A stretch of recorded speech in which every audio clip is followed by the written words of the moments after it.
bulan Februari tahun 1996, warga Kampung Malang, Surabaya geger.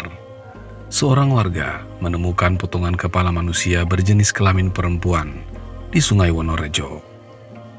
Potongan tubuh yang dibungkus dengan kantong plastik itu langsung dilaporkan ke Polsek Kota Tegalsari. Selanjutnya diserahkan ke kamar jenazah Rumah Sakit Umum Daerah Dr. Sutomo.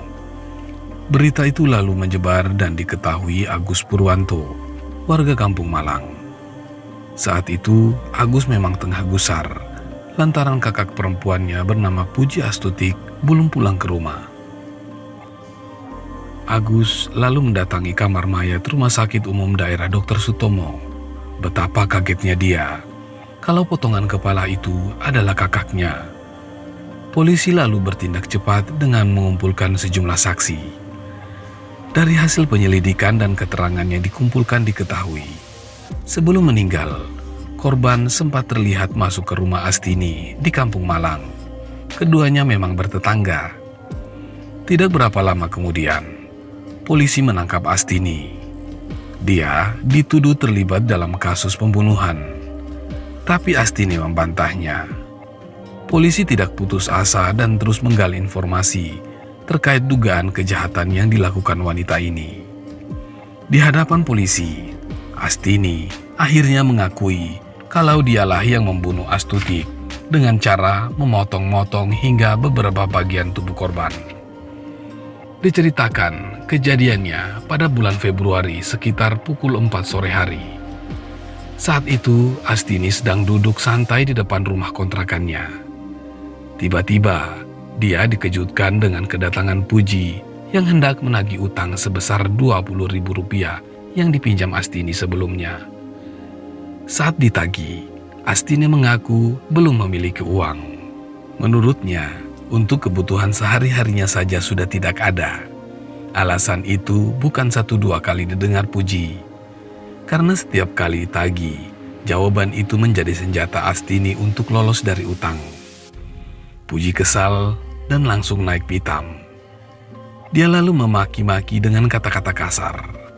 Makian itu membuat Astini sakit hati. Dengan nada kesal, Astini mengajak tetangganya itu masuk ke dalam rumah. Puji duduk di ruang tamu, sementara Astini langsung ke ruang tengah menuju belakang, berpura-pura akan mengambil uang. Ibu 3 anak itu lalu meraih sepotong besi dan menghantamkannya ke kepala Puji hingga beberapa kali. Korban terkapar dan langsung tewas bersimbah darah. Mengetahui korbannya sudah tidak bernyawa lagi, Astini lalu membawa Puji ke dapur dan segera membersihkan ceceran darah yang ada di ruang tamu. Malamnya, sekitar pukul 2 dini hari, dia beraksi memotong-motong tubuh korban menjadi 10 bagian dan dimasukkan ke dalam kantong plastik. Astini lalu membuangnya ke sejumlah tempat sampah di Surabaya. Sedangkan pakaian dan kunci kendaraan korban dibuang ke sumur yang ada di belakang rumahnya. Barulah keesokan harinya, seorang warga menemukan potongan kepala itu di sungai. Belum puas dengan keterangan Astini, polisi lalu mencoba mengorek keterangan wanita tersebut soal dugaan hilangnya 2 orang wanita lainnya di Kampung Malang. Dugaan polisi tidak meleset. Wanita ini mengakui kalau dia juga terlibat dalam pembunuhan terhadap Rahayu dan Sri Astutik. Dari keterangannya, Astini mengaku kalau dia punya utang sebanyak Rp1.250.000 pada Rahayu. Korban yang akrab disapa Ibu Syukur itu dibunuh pada Agustus tahun 1992. Sedangkan Sri Astutik dibunuh pada 1 November tahun 1993. Alasan Astini membunuh Astutik karena dia tersinggung saat diminta membayar utang sebanyak Rp550.000 dengan kata-kata kasar. Tubuh korban juga dipotong-potong hingga menjadi 10 bagian. Setelah proses penyidikan rampung, kasus Astini akhirnya dibawa ke pengadilan.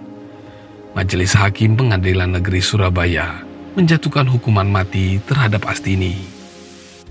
Tidak terima dengan vonis Pengadilan Negeri Surabaya, Astini mengajukan banding ke Pengadilan Tinggi Jawa Timur. Selama menunggu putusan banding, Astini ditahan di Lapas Wanita Sukun Malang, Jawa Timur. Pada Januari tahun 1997, Pengadilan Jawa Timur menguatkan putusan Pengadilan Negeri Surabaya yang memerintahkan Astini dihukum mati. Namun Astini terus berupaya menghindari hukuman. Perempuan ini mengajukan kasasi ke Mahkamah Agung, tapi sayangnya putusan Mahkamah Agung juga menguatkan 2 putusan pengadilan sebelumnya. Astini pantang menyerah. Dia lalu mengajukan peninjauan kembali ke Mahkamah Agung. Hasilnya tetap sama, tetap dihukum mati. Upaya Astini melakukan perlawanan hukum belum selesai. Dia lalu mengajukan gerasi. Langkah hukum ini dilakukan pada tahun 2004. Namun gerasinya ditolak Presiden Megawati. Sebelum dieksekusi mati, Astini dipindahkan dari Lapas Wanita Sukun ke Rutan Madaeng. Dia sempat menjalani masa isolasi. 3 hari sebelum dieksekusi mati, Astini meminta sipir untuk membawakannya uang sebesar Rp300.000. Selain itu, sipir juga membawakannya sekantung buah apel dan langsat pada Kamis 17 Maret tahun 2005. Uang pemberian sipir itu lantas diberikan kepada anak-anaknya untuk terakhir kalinya. Astini juga sempat minta untuk didoakan. Karenanya, Lapas Sukun menggelar acara istighosa. Kepada kuasa hukumnya, Astini menitipkan pesan kalau dia ikhlas dihukum mati.